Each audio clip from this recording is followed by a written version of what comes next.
Začala som budovať svoj biznis, keď som mala čerstvých 20 rokov, dneska mám 21 rokov, zarábam viac ako 5000 mesačne, od mojich 19 nepracujem, kvitla som vysokú školu, nemám zamestnanie, nerobím OnlyFans, nemám bohatých rodičov. A teraz si poviem, ako som to urobila. V 19 rokov som išla na vysokú školu. Tam som pochopila, že nechcem žiť taký život, ako žijú tí študenti, proste špinavé internáty. A nemala som proste na to, aby som prenajímala nejaký video tak ďalej, nepracovala som. Takže to je normálne. Tak ako vy vidíte mňa teraz, ja som takisto našla tento biznis na social media. Dneska zarábam viac ako 5000 mesačne. Tento biznis som našla takisto ako ma vidíš teraz.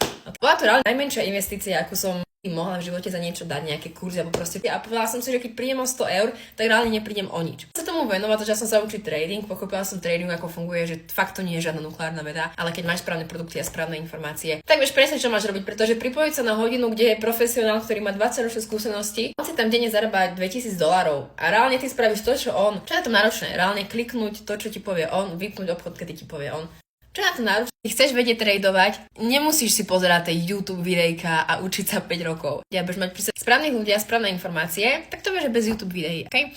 Takže začala som sa venovať tradingu, našla som si svoje digitálne produkty. Ja milujem social media slúžia na to, aby si predávala svoje myšlienky, aby si predávala svoje názory, predávala svoje produkty, na to slúžia social media. Dneska nepotrebuješ e-shop na to, aby si mohla predávať nejaké produkty, stačí ti reálne social media. Dneska mám 21 rokov, cestujem non-stop po svete, volím sa od milionárov, zarábam ako 5000 mesačne a som toľko od toho, aby som si zarábala 10 000 mesačne, takže za 25 rokov som mal zarobený svoj prvý milión a to sa aj stane, verte mi, ak máte správnych ľudí a správne informácie. Priatelia, komentujte mi toto video online, píšem ti správu, čomu sa venujem, čo robím a všetko ostatné, ako sa vieš pridať.